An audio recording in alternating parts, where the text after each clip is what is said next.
Thinking Aloud. Conversations on the leading edge of knowledge and discovery with psychologist Jeffrey Mishlove.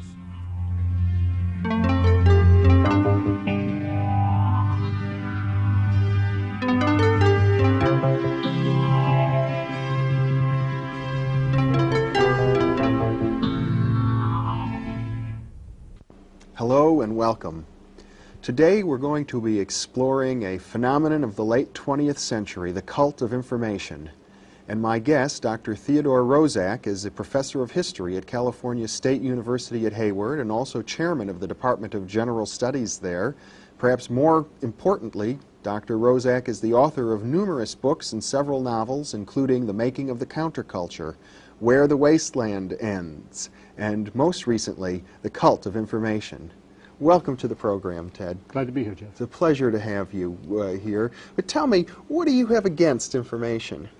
Well, I'll tell you a little story, Jeff, that illustrates the problem my book's addressed to. Not too long ago, a few years back, I was in my office at school, sharing an office with someone from the English department.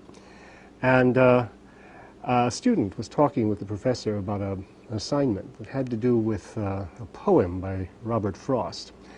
And I was vaguely aware of the conversation that was going on. And I heard my colleague saying to the student, I want you to try to draw all the information out of this poem. And she used that phrase several times. This was supposed to be the approach to the assignment. And when the student left, I asked her, what information are you talking about? I know the poem, and I don't think there's much information in it. And she said, well, I mean the metaphors and the similes and the symbols. And I said, you call all of that information? And she stopped a moment, thought, and said, yes. And it suddenly struck me about that time that I had been hearing the word information again and again used in various contexts in more and more ambitious and perhaps even global ways. And it struck me that information is becoming the God word of our time. And it should be pretty obvious why that's happening. It's because we live in an age when one of the most powerful elements in our culture is the invention of the computer, the research and development on the computer, and the computer is an information processing machine. And if you want to sell a lot of computers in a society, you have to convince people that information is terribly important and give it the most ambitious possible definition so that it covers more and more ground and becomes seemingly more and more vital. Now, it struck me that this sort of a development, especially in the field of education, dealing with, whether you're dealing with kids in kindergarten or students in the universities. Applying the term information to the understanding of poetry. There's a problem here, that certain distinctions are being obscured that are basic to any culture. And among them, there's the distinction between information and knowledge and judgment and wisdom. And it struck me that these are vital distinctions, that they have a kind of hierarchical arrangement, that some are more important than others, and that as a matter of fact, information is perhaps the least important of them all. And to let the word information simply spread until it covers all intellectual categories seemed to me potentially disastrous for a student's ability to think. It would be implying, for example, as if you could take the music of Bach and do a mathematical analysis of the notes, so that you would then understand Bach. Yes, and you can do such an analysis. You can do a mathematical analysis of many things, and you may then understand it at a certain level, whatever the phenomenon might be. It struck me, as I thought more and more about this, that as a matter of fact, what's far more central to thinking, to what I call the art of thinking in my book, is the mastery of ideas. Cultures are based upon ideas. And if you think a moment, you may realize that many of the most important ideas around which our culture is based have no information in them whatsoever. They're not based on information. The ideas are of an entirely different intellectual character. Metaphysical ideas. Yeah, well, let me give you a very familiar idea that all of us recognize immediately, and we all recognize its importance. Take the idea, all men are created equal. That's an idea we inherit out of the 18th century. It's absolutely basic to our political life. It's the basis of our jurisprudence. It has launched revolutions throughout the world. It's a powerful idea. There's absolutely no information in that idea. It would be hard to imagine a more powerful idea. Right, and you can't imagine any body of fact that is related to that idea. So if you ask, what's that idea based upon? It's based upon something I would call experience, and especially moral vision. The idea was not created by people who had done research on the subject of human equality. The idea was based rather upon the moral insight of a generation that had come to find great sympathy for democratic politics, for the natural rights of man. These were the great objectives and goals of that generation. And out of that was born this powerful idea that all men are created equal. Well, the longer you think about it, the more you realize that what I call the master ideas of any culture have almost no relationship to information. The Tao that can be named is not the true Tao, right? There is but one God and Allah is his prophet. On and on. The great religious ideas, the great theological ideas, the great moral ideas have no relationship to information whatsoever. But science as a whole has never really pretended to offer moral or religious teachings, has it? But even the great ideas of science usually start as visions, insights, theories, and once they become theories, they sometimes will help generate information. I think most scientists would now agree that you don't create great scientific ideas by putting pieces of information together the way computers put bits of information together. That there is initially some sort of a vision or an insight into the operations of nature. Out of this comes a theory. The theory then directs attention in such a way that it might help people find information that perhaps corroborates the idea. In other words, the relationship between ideas and information is exactly the opposite of what people in the computer sciences seem to believe. Namely, it is ideas that generate information. It is not information that generates ideas.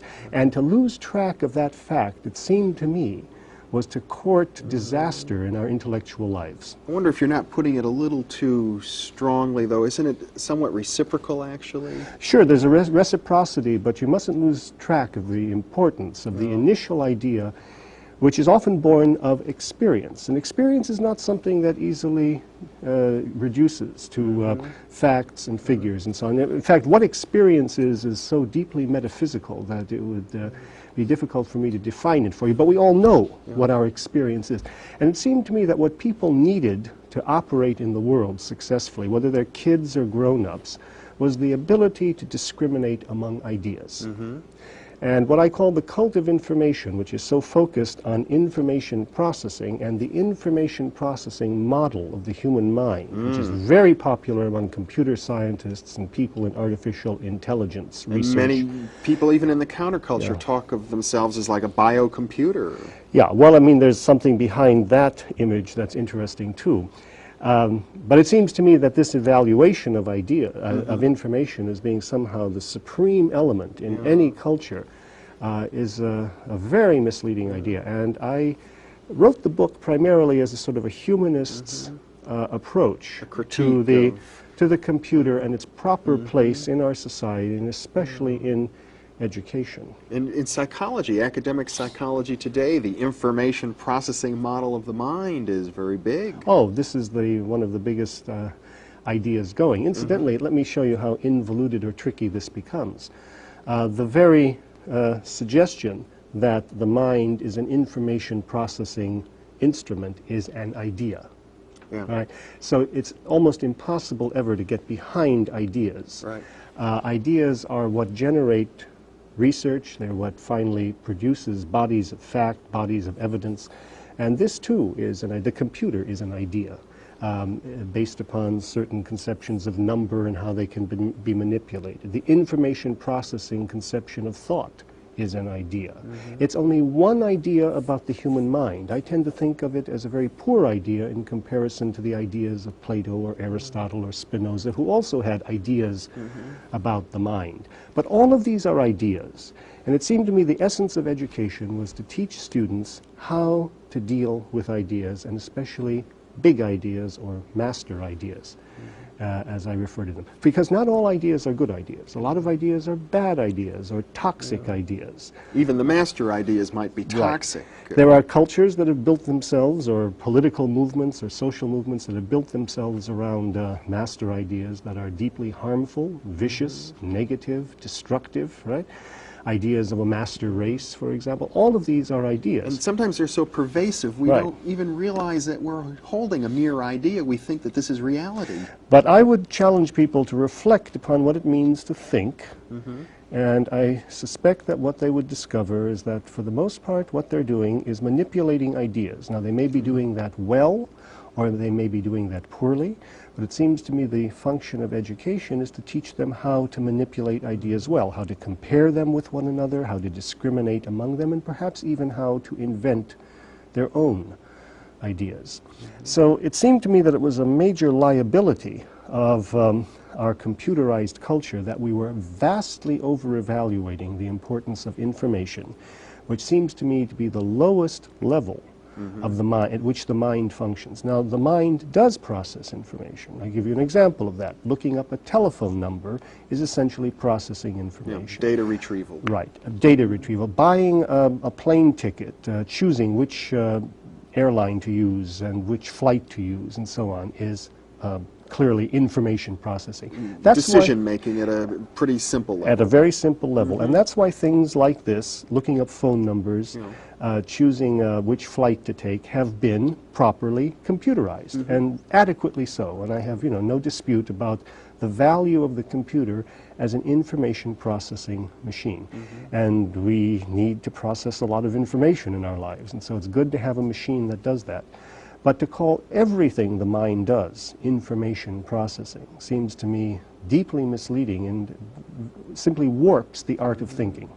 So it would be a great danger to teach students, for the sake of some manipulation of a computer, that their mind is essentially a computer and that when they think they are processing information.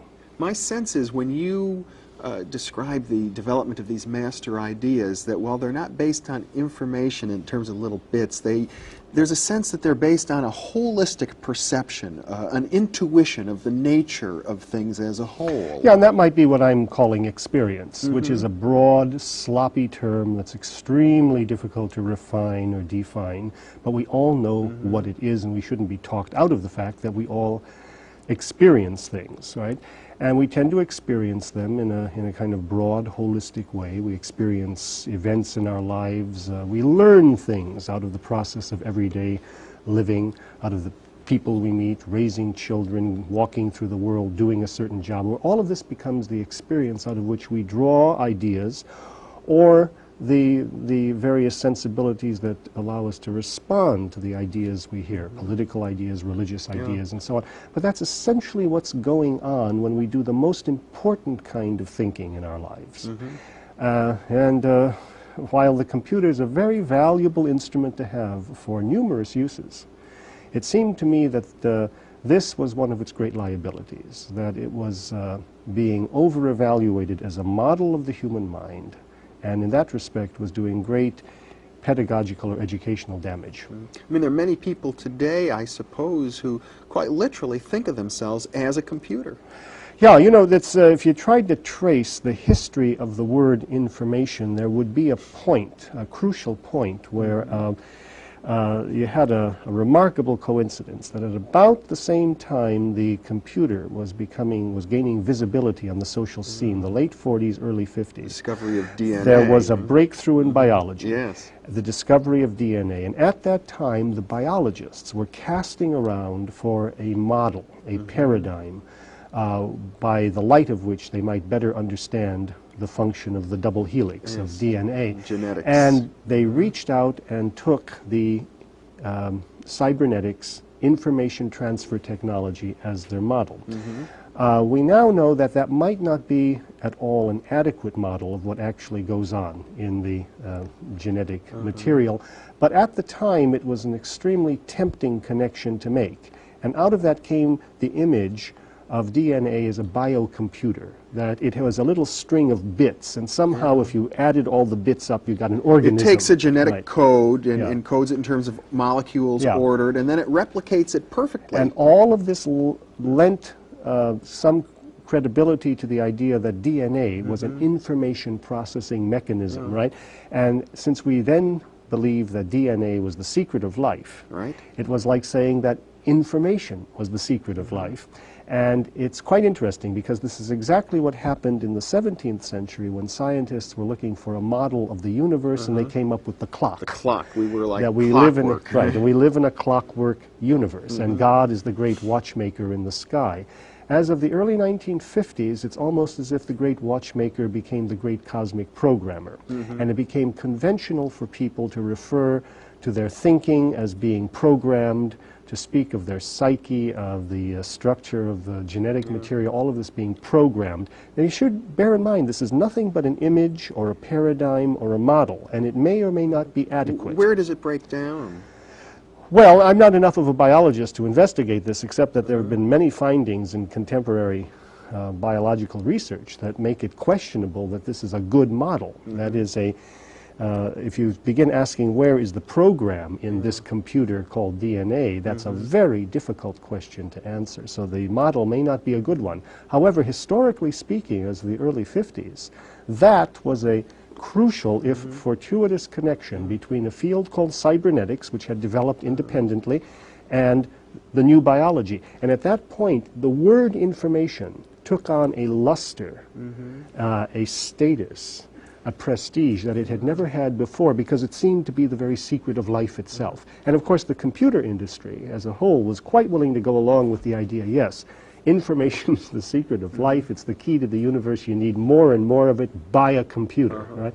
So you might almost say that from the 50s on, we've had a kind of merchandising project going, the main purpose of which has been to sell computers for more and more uses. And one of the ways you do that is by expanding the meaning, the prestige, the luster of information and convincing people you need more and more of it. And if you don't know how to manipulate an information processing machine, you're not a full-fledged citizen of the 20th century, you won't get a job, you won't make it through school, and so on. In other words, there's a subtle conspiracy between the world of merchandising and advertising and people who would have us believe in certain mechanistic, materialistic models that genes can explain our biology, or perhaps that neurons and nerve firing can explain the mind. Right, and I wouldn't call it a conspiracy so much as a sort of a marriage of convenience between a couple of different developments in our society that have led people, more and more people, to accept an almost global conception of information as somehow being the secret of life, of the mind. The mind is an information processing machine. The genetic material is an information processing machine. This has become so widespread and so commonplace that we don't even reflect upon it anymore. Well, the purpose of my book is to get people to reflect upon exactly what the value and status of information is in their lives, and to recognize that it's a very low level of importance, that there are other levels at which the mind functions, and we can't even categorize all of those levels because they may indeed go up to metaphysical insight, ESP, God knows what all, but the mind is vastly larger than its information processing level. Perhaps an example of what you're saying might just be the high divorce rate in Silicon Valley, where so many programmers almost become addicted to their work and lose touch with their emotional relationships. Well, you might say that they lose track of what? Maturity, wisdom, I don't know. But I mean, clearly there are other levels of life that don't respond to information processing. There are many problems or issues in life. However, I mean, just think for a moment the way the news of the day is reported to us. Think of how our politics go. How much of this is simply the regurgitation of information, of data, of numbers, of statistics. We go through elections where it seems that what is most vital to the people reporting the elections and the public at large is polling. And again, polling is something that computers do, right? And so we place the computer at the center of the entire process and sort of reduce the process to what the computer does so well, which is to generate facts, figures, figures, numbers, statistics. And in the midst of all of this, what gets lost are issues. And issues are based upon ideas people have that lead them to ask questions. Questions about justice, fairness, decency, sanity, and so on, all of which should be the true subjects of debate in our political life. Instead, all of this gets swamped in an outpouring of raw data, of information, as if that's the most important thing taking place. Are we trying to bury our heads in the sand, maybe, and use this massive information as a way of avoiding what's really facing us? Well, you know, what we have here is a style of the times.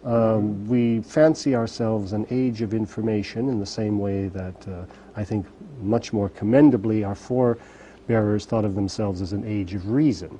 I would much prefer to be an age of faith, an age of discovery, an age of reason, than an age of information. But it becomes the style of the times to try to regurgitate as much information as possible. And I think that's one of the things that we find lacking or failing in the general quality of our public life, especially, that we are inundated with information, glutted with it, whereas what we need often to get a grip on the world we live in are a few good ideas, a few good issues to argue about, and that has nothing to do with mastering information.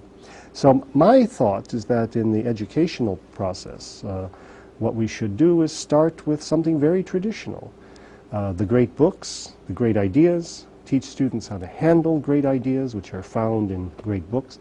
What we need is good old-fashioned literacy rather than computer literacy. It seems to me computer literacy is something that can wait because it deals with something much less important in our intellectual life, namely the processing, collection, storage, processing of data. That, it seems to me, should play very little part in a true education. And the idea that every student needs to know computer programming seems off-base to you. And doing that simply crowds out far more vital things that students need to learn. You see, it seems to me that you don't really need in the modern world, the world we live in from day to day, it's a mistake to believe that you need a bigger and bigger electronic filing cabinet called a computer to keep track of all the data. What you need are ideas that tell you what data matters and what data don't matter. And to sort your way through the jungle of facts, what you need up here, right, are some good ideas about the world. And that's what education should start with, the importance of those ideas. And those things are to be learned in good old traditional ways, out of books, art, music. What about our current political situation, the crisis we're facing, overpopulation, we're dealing with the potential of thermonuclear war, we're dealing with starvation worldwide.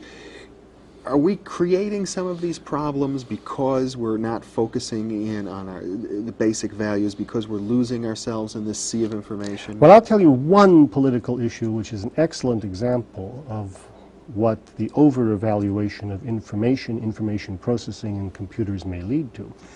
It is now a serious proposition in this country that we should entrust the survival of the nation to a weapons system called the Strategic Defense Initiative, which has a great deal of technology associated with it, and we don't quite know all the technology, but what we do know is that at the heart of it there will be computers, the most elaborate, the most densely programmed computers the mind can imagine. And what we will be entrusting to those machines as supposedly thinking machines that supposedly possess something called artificial intelligence are certain judgments about war and peace, and therefore about human survival, which is far beyond anything that human beings should ever entrust to machines. And we already have computers that are monitoring our defenses as they exist now? Oh yes, and we are more and more prepared to allocate to those machines crucial judgments about our life. And if you ask why that's happening, I would suggest that the general public has been sold on the idea that those machines are indeed capable of thinking, that thinking is information processing, that a machine that has a lot of data in it and processes it very quickly is actually thinking, and therefore it can be entrusted with tasks that properly should belong to a human mind. I mean, I've read lesson plans for kids that will try to convince them that computers are better minds than they have because they don't make mistakes and they always have the right answer, right? That's a fatal thing to teach children because, again, the computer operates only at a certain very minimal level of thinking. The art of thinking vastly transcends that. And when you get to the level of great judgments in politics, law, social policy, what you need is a fully developed human mind capable of dealing with issues and ideas. And that's far beyond what a computer can do. Yeah. But you know, I find that amongst my friends who are really into computers, programmers, for example, that they have wide-ranging interests very often and do have fully developed minds. Oh, I'm not suggesting that can't be true. Yeah. And what you're talking about is the quality of their minds. What I'm asking is how much of anybody's mind can indeed be encompassed by, mimicked by, or matched by the operations of a computer. That's a very different question. And we hear from the artificial intelligence establishment that, you know, eventually computers will be almost human. Eventually, they would almost say within 3 years, 5 years, right around the corner. That's right. And in my book, I take great issue with the people in artificial intelligence on the grounds that that field has been around since the 1950s, and it has been promising successes, breakthroughs ever since then. Within 3 years, 5 years, always just around the corner, right at hand, that have not yet been accomplished.